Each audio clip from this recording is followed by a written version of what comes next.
So I'm going live again right now. So basically, let me backtrack a little bit.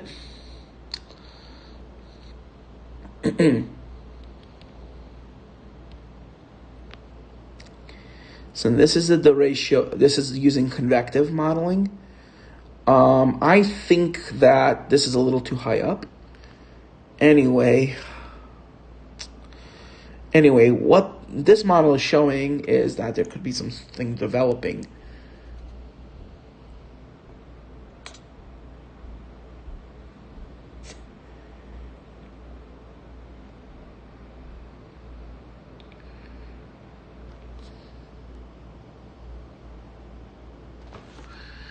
All right.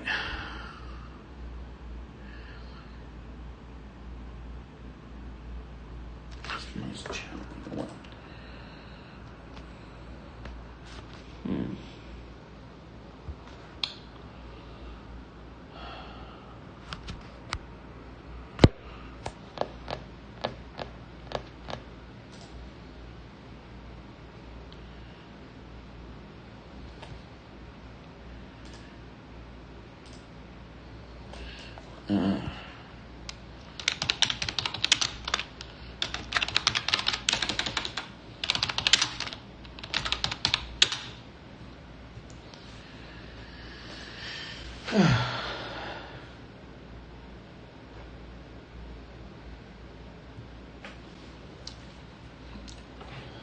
All right, I just changed my channel back to its old name, Severe Weather Center, because that's what should be focusing on. That's what I'm going to be focusing on is severe weather. I think the Weather Hub is a little bit too much of a copy from Geology Hub. So I'm going to go back to the name, the Severe Weather Center, as that's the channel that a lot of people probably remember me by. And for people who used to watch my videos will probably... All right, so let's go back on what I was looking at is, so here's the ratio. There we go. The GFS is actually doing a much better job at it. So the ratio that's forming now, MCV. There we go. Looks like this could be a North Dakota to Mid-Atlantic type derecho. Oh yeah, definitely a derecho. Look at that. And then that derecho will, Atlantic, will tear across southern Michigan. I'm really worried about Michigan tomorrow, Iowa. I'm really worried about Wisconsin, Michigan. And then looks like remnants of that derecho will go off the coast. And then we got to watch the Caribbean for next week. Something is going to be developing there. See all that disturbed weather in the Pacific will lead to something forming in the Caribbean. But yet the remnants of that derecho will form a low pressure system along the cold front that will actually become, possibly, if it doesn't get caught up in this trough, could become a subtropical system, but most likely it will just become a cold core or a hybrid system briefly. But it'll probably not be named. But this here could become a hurricane. I mean, low shear because of the La Nina. We're still in the La Nina right now, but it's heading into neutral territory. But now they're saying that the La Nina could last potentially towards into the winter. This is a very long La Nina, but it's not impacting global temperatures that much. La Nina is used to cause a significant drop in global temperatures, but since the rest of the world is warming so much, it's not really having much of a dent in global temperatures. I mean, if it wasn't for the La Nina, of course they'll be higher, but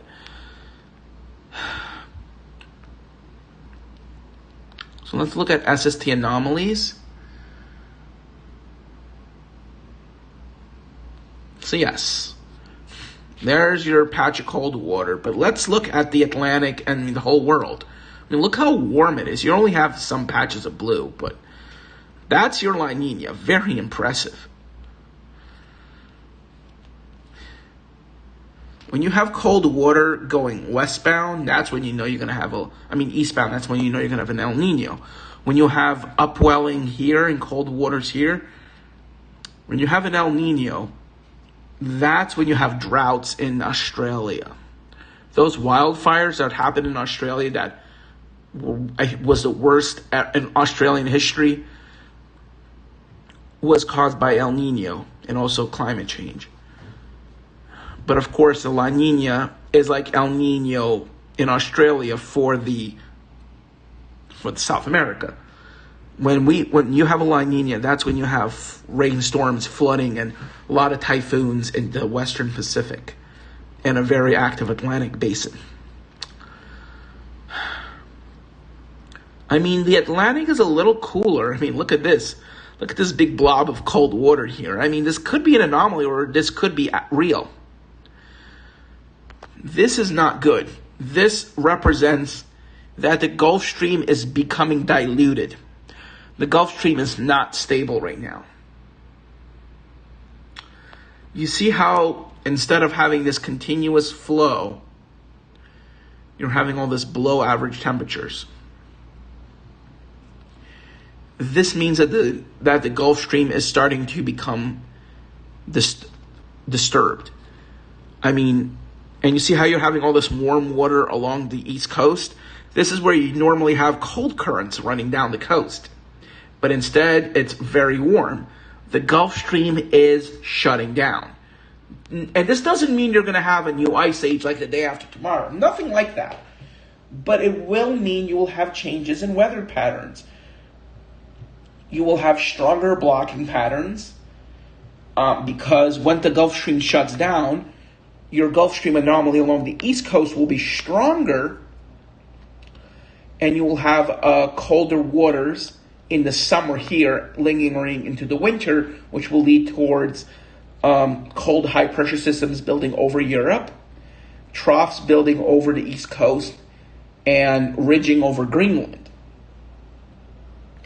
So this will lead towards colder winters for the East Coast, droughts for the West Coast, and heat waves as well. But this will not change the overall warming of the planet. The planet will continue to warm, as we already seen, because of rising levels of CO2. I know that, people in the GOP want to say, oh, climate change isn't real. Look, it's snowing in May. Denver had snow in May. Yes, it has always snowed in May. I mean, you're literally in the Rocky Mountains. It could even snow in the Rockies in July. That's nothing new. But when you're talking about having every year record heat, look what happened in Oregon, California last June. Record heat. Never before seen temperatures almost every year, year in, year out. It's been years in a row. Last year was one of the worst wildfire seasons in Californian history. The whole sky over New York City became milky white because of fires from California. So the idea that climate change is a hoax, I'm not buying it. I mean, I almost drowned when I got caught in the flood from Ida. 2 storms in a row, just 10 days in a row, New York City broke 2 1-hour rainfall records. The first one was, I think, 1.5 inches. The second record shattered it, doubled, 3 inches, over 3 inches in an hour. So we shattered the first record during Henri, when Henri was approaching. We had one of those it was like, just because of moisture, it wasn't even an outer band, it was just moisture that was streaming northwestward, thunderstorms, while Henri was still hundreds of miles to the southeast. And then number 2, here's what happened. Then you had Ida form. Just a couple days later, Ida slammed into New Orleans into Louisiana as a rapidly intensifying borderline Category 4, Category 5 hurricane. It was the strongest hurricane to ever make landfall in Louisiana in history. The strongest hurricane to ever make landfall before before Ida wasn't Katrina. It was actually Laura in 2020. It made landfall also as a rapidly intensifying Category 4 hurricane, but it was weaker than Ida. Ida made landfall as 150, 155. probably didn't reach Category 5 intensity, but Ida could have if it spent only an hour more or 2 hours more in the Gulf. Could have reached Category 5 intensity. And then Ida, as a depression, I wouldn't even say it was a tropical storm when it came into New York City, because we had some very strong winds. Those were likely downburst winds, but when I was recording, the winds were shifting around a little bit. It wasn't too windy yet, but when I got on the bus, if you saw that video on Twitter and that YouTube video, right when the flood happened, you saw how windy it got. Those winds were like 40, 50 miles an hour. It actually looked like a hurricane outside. So now let's look at, let's go back towards the radar. Very concerned about the Grand Rapids area tomorrow. I'm very concerned about Green Bay, anywhere from Green Bay to Milwaukee, and Cadillac to Kalamazoo. Very concerned about this area right here. So this is the area I'm very concerned about for tomorrow. Right from here down through here. This is basically my very concerned area. This whole area. I mean, it could weaken a little bit because the Great Lakes are a little cold. But, yeah. Here's your developing derecho right now. Here it is in North Dakota. I mean, South Dakota, sorry. It's in South Dakota. Here it is, see? You see how it's swirling around? You're already having an MCV developing. It's already basically a derecho. It's already forming. It could potentially, spin off another derecho. But from what the GFS showed, it would basically go west and then go southwest. I mean, go east and then southeast. Sorry. I meant to say from the west and then go from the northwest. That's what I meant to say. Just tired. I'm still getting over COVID. I'm still pretty sick.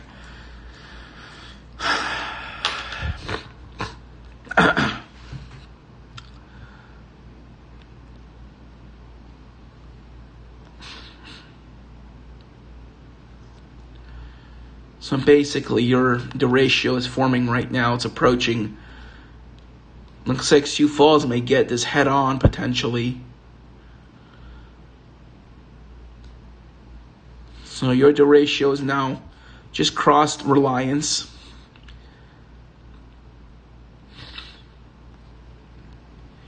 And yeah, this is the right front quadrant.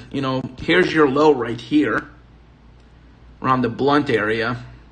There's just south of Blunt. So just crossed Pierre, South Dakota. In fact, I'm actually going to check Pierre.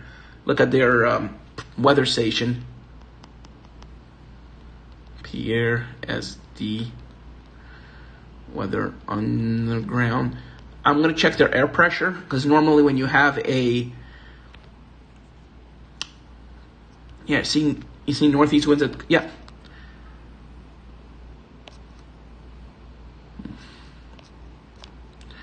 Yeah, I just got over coronavirus.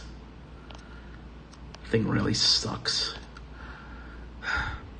Hit me pretty hard on Thursday night and Friday. Came out of nowhere. Thursday morning, I was totally fine Thursday morning. Thursday evening, hit me like a freaking tractor trailer.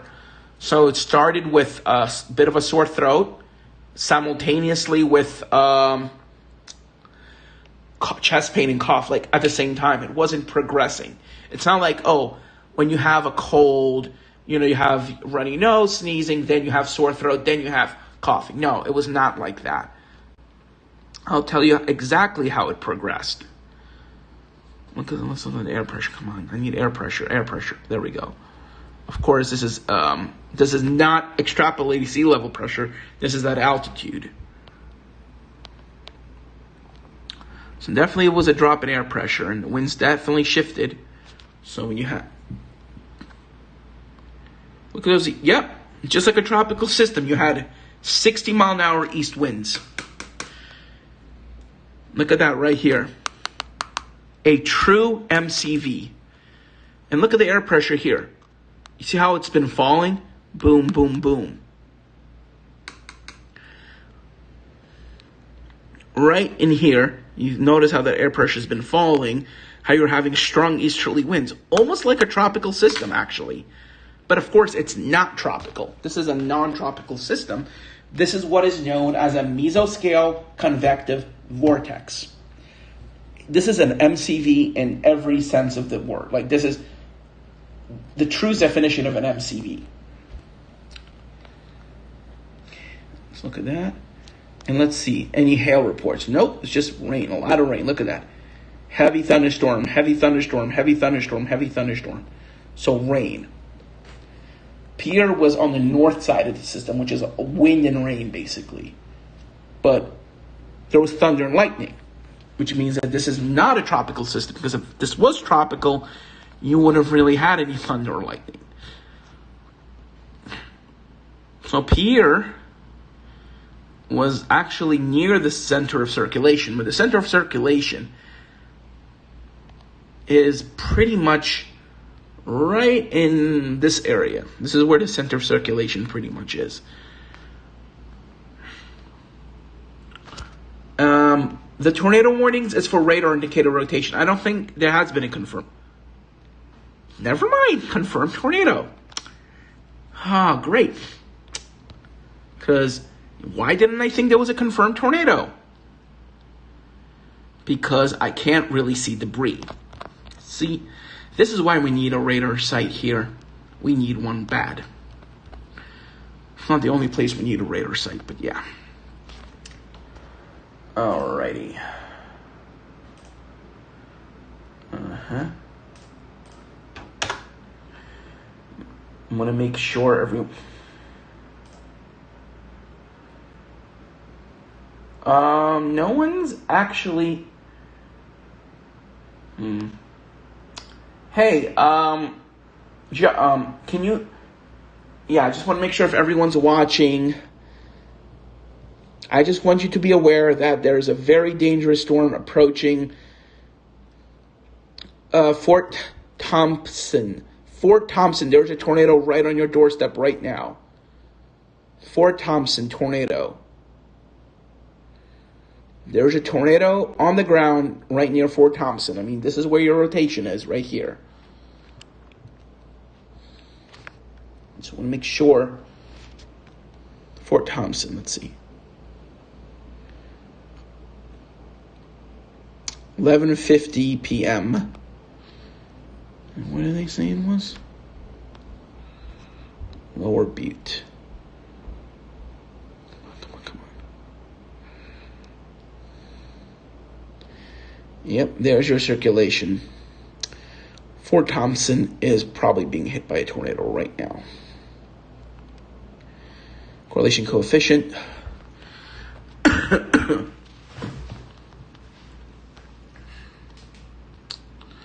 This is pretty scary right now.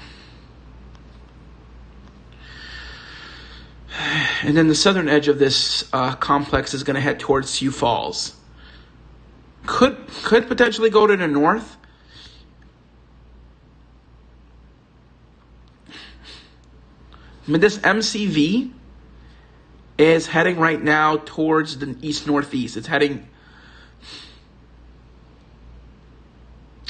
All right, let's see which way it's moving. Yeah, looks like it's pretty much heading west-east right now. So it's tracking very quickly towards Minnesota.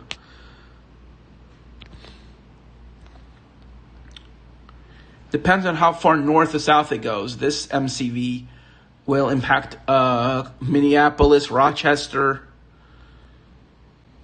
Could impact the southern portions of Minneapolis.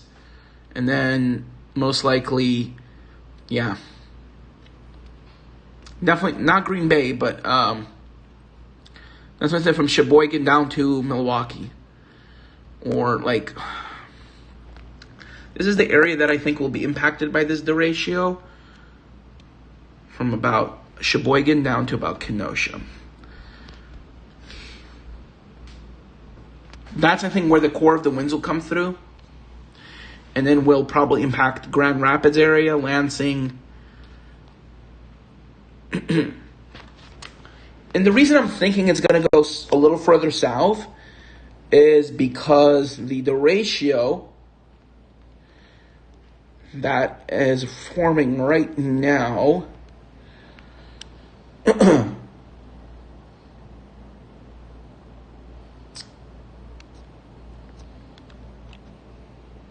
There we go.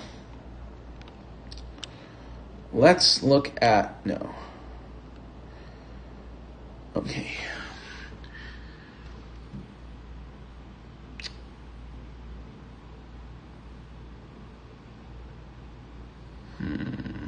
No.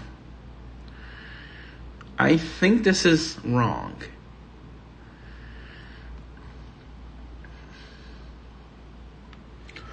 I think this is wrong, actually.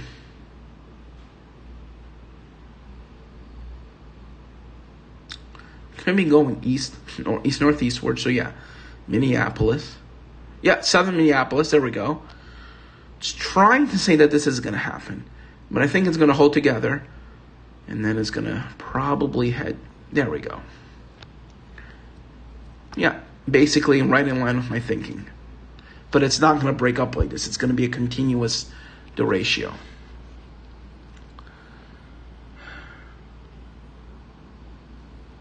Yeah, this never happened. I mean, look at New York. Storms went to my north. Oh, I wasn't even thinking about this. Wow, I was completely oblivious. I was so focused on the derecho that I completely forgot about. Oh, look, it actually rained in my area. Oops.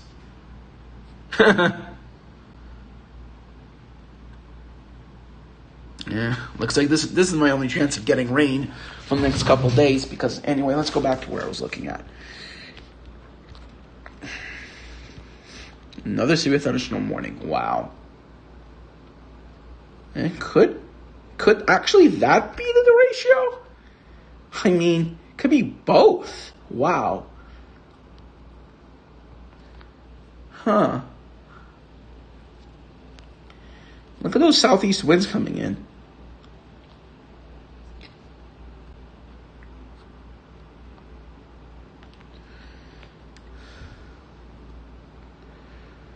Yeah, I'm not that good at drawing.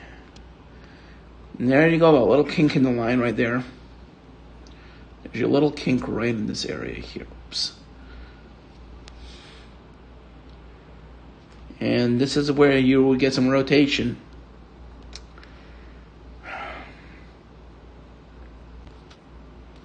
No, that's just a little glitch, basically, not that part.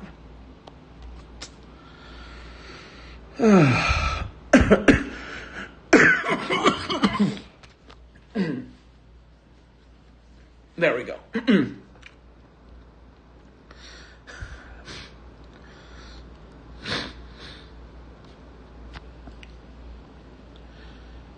I've been sweating like crazy the last couple hours.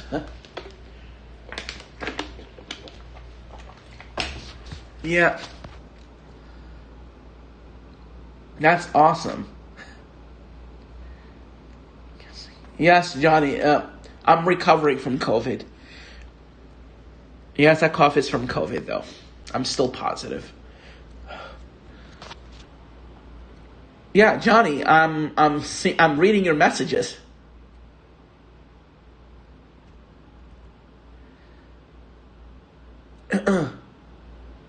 Wait, right now? Like, right now? Oh, in the future video. Nice, I'm so happy for you, Johnny. Oh my God. All right. Oh, yeah. Well, since I'm working, I'm probably going to donate to his channel too.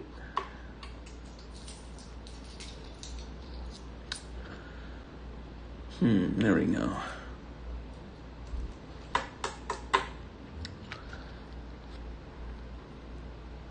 It's one of those that could become the derecho. Could either be that line or this. You know what? Let's see what the models are saying. But either way, tomorrow. Yep. Hail. Tornado.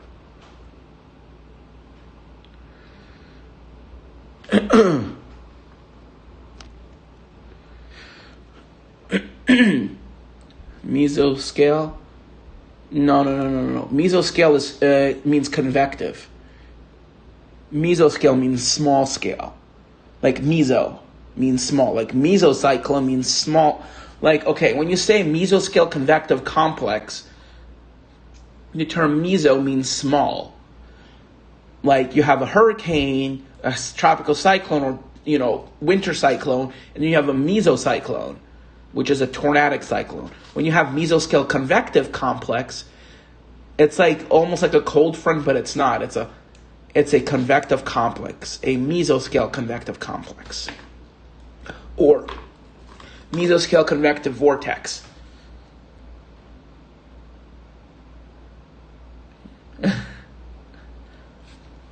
I don't think it's going to head towards Louisiana, though.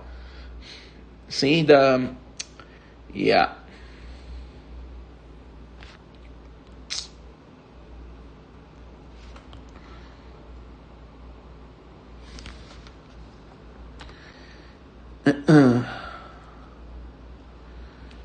Alrighty.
With strengthening mid-level southwesterlies at top low-level easterlies north of the developing surface low.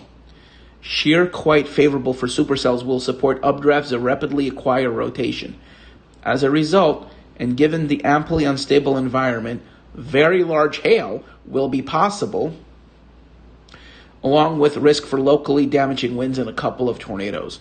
Storms will spread northeastward through the evening and into the overnight hours across western and northern South Dakota and much of North Dakota, with hints in some models of upscale growth into Boeing clusters, which could locally focus greater wind damage potential.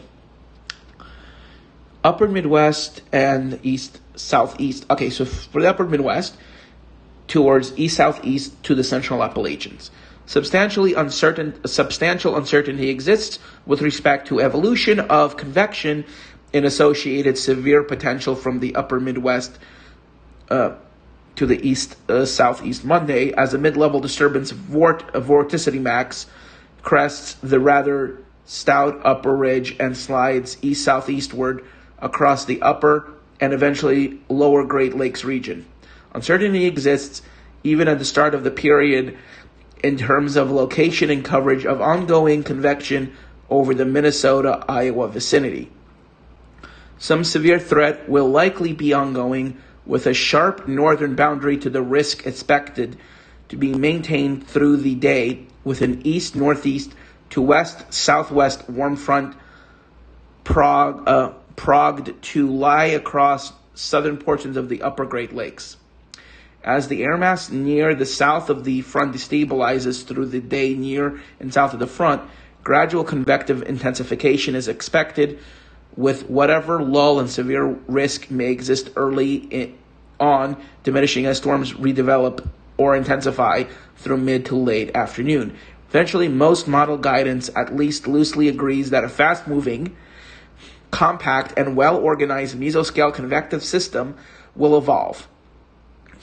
Given the moist and unstable air mass along and south of the frontal zone, and very strong weakly veering westerly to west southwest northwesterly flow with height, damaging winds appear likely, along with hail and even a tornado or two. given the strength of the flow aloft and potential that a very well organized bow evolves, potential for significant gusts is evidently likely. A narrow corridor of widespread coverage of severe gusts is expected, though highlighting this corridor remains difficult, as highlighted by varying convective CAM output or convective available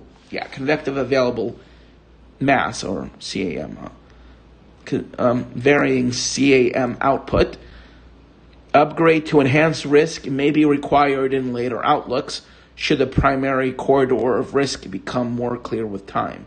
Storms should persist into the overnight hours and possibly through the end of the period, with the eastern extent of the risk potentially reaching the east slopes of the central Appalachians by 1412Z, which is 8 a.m. which is basically 8 a.m. Tuesday. Okay.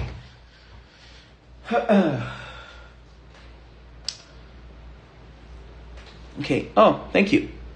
Southeastern Kentucky. With southeastern Kentucky, I don't think actually, there is some uncertainty about southeastern Kentucky. I think it's mostly going to be West Virginia with Virginia and southwestern Pennsylvania. I think Kentucky will be fine, honestly. I'm looking at the models right now, and from the looks of this, I mean, unless you're in Ohio, I think you should be fine. I mean, still there could be some isolated severe thunderstorms, potentially. I think your biggest severe threat will be in Ohio, Michigan, Ohio, and central West Virginia. From what I can tell, there is not really a threat for Kentucky at the primary moment. I understand that the models, that the Storm Prediction Center said something may happen in Kentucky, but honestly, I don't think Kentucky will be impacted by this derecho. I mean, looking ahead, I mean, you could get some isolated thunderstorms tonight, and some of the models have been saying you could get some thunderstorms tomorrow, but honestly, I think Kentucky is not really in any danger for the for this event. I mean, unless the southern edge forms, but honestly, Kentucky is fine. Of course, if you're in Michigan, I would not. Yeah, if you're anywhere in central Michigan, Detroit, I would not be doing anything. I would cancel plans, honestly, for tomorrow. Tuesday is going to be good for Michigan, but if you're going to be having any plans,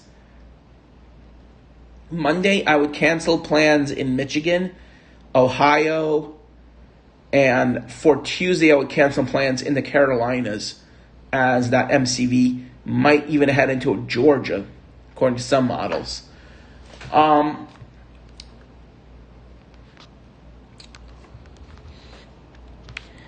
It could be this line or it could be this one that's over North Dakota that will become the derecho. It could be that this one will weaken and this one will become the main event.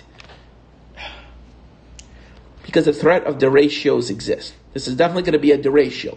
But which one becomes that wind event will be the dominant one. Like which cell becomes more dominant will be the one that will likely reach the Carolinas even. A derecho is primarily a straight line wind event. Derecho actually means Spanish. Derecho means straight line, like an arrow going in one direction. But even in derechos, you could have tornadoes, especially see how you have this kink in the line, almost forming an L. That's where you would have some rotation. See? Now, as it's getting closer to the radar site, you can actually pick up some of the rotation. Also, that clutter is finally going away.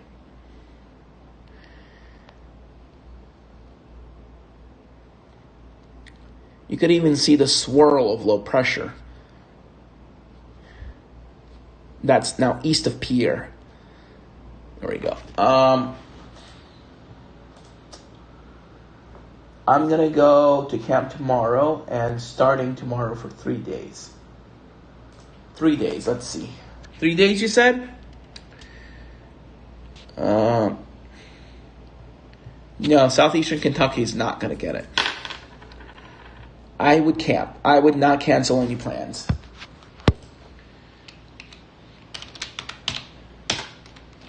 Don't cancel plans. SEKY is fine.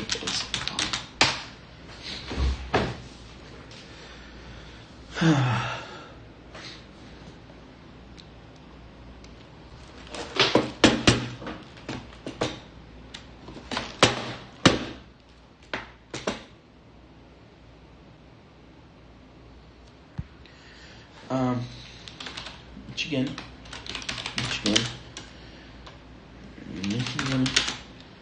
no, Minnesota,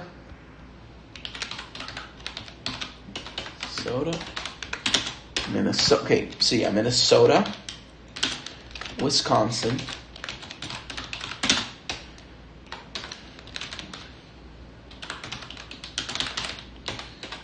Michigan, and Ohio need to cancel plans tonight through tomorrow.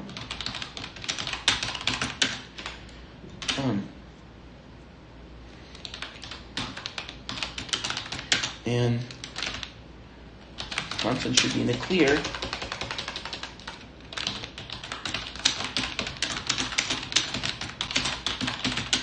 Later this afternoon, in the clear.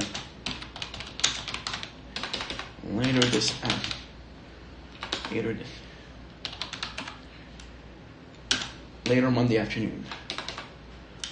Later Monday.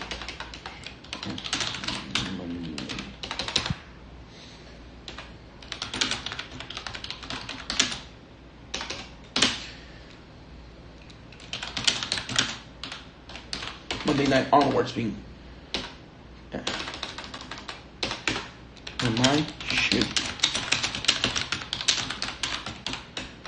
Monday night onward.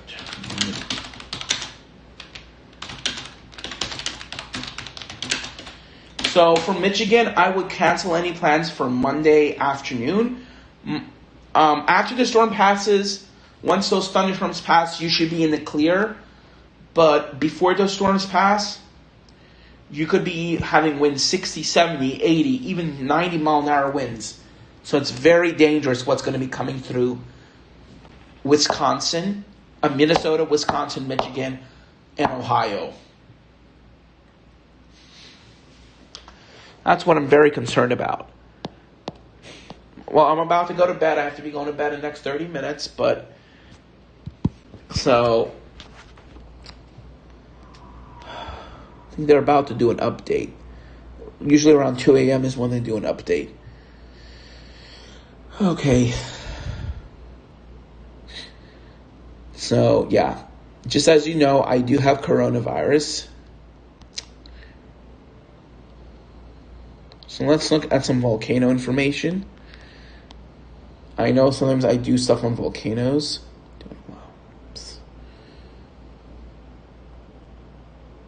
Second eruption this week. Yeah, Bulusan had a phreatic eruption.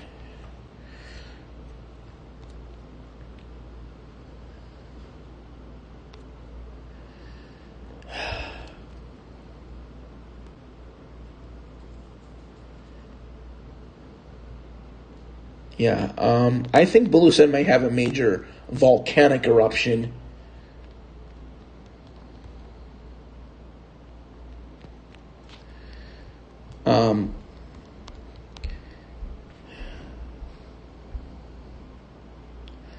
I know I'm changing topics right now, but this is kind of important. Okay, I can close this out now.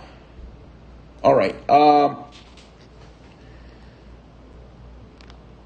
we go.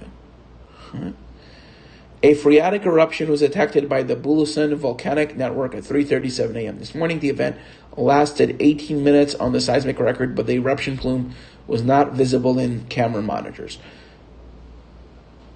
Status prevails over... the public is reminded that alert level status 1 status, alert level 1, which I think should be raised to level 2, even 3, honestly. Level 1 status prevails over Bulusan volcano, which means that it is currently in an abnormal condition.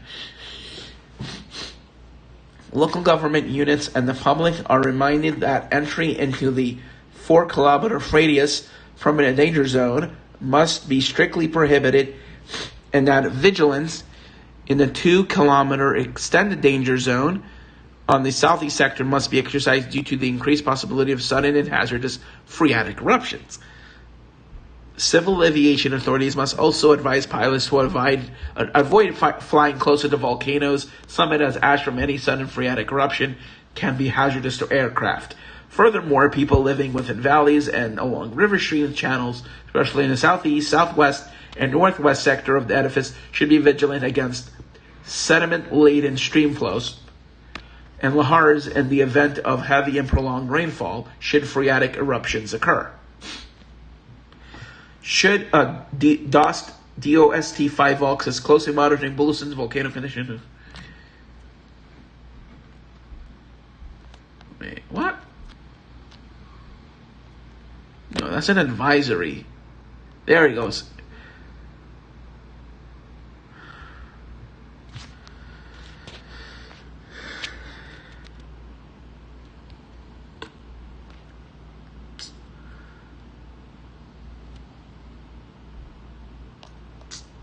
No.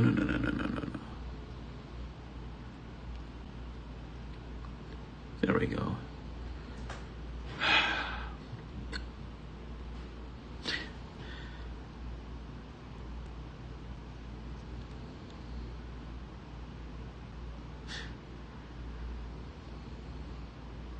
You gotta be kidding me.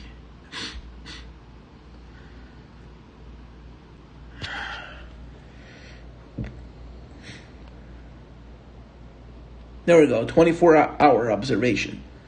That's what I want to look at.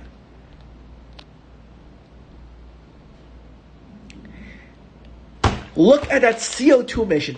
4,627,000 tons. Volcanic, 48 volcanic tremors, 20. So you're talking about harmonic tremors? Is inflated?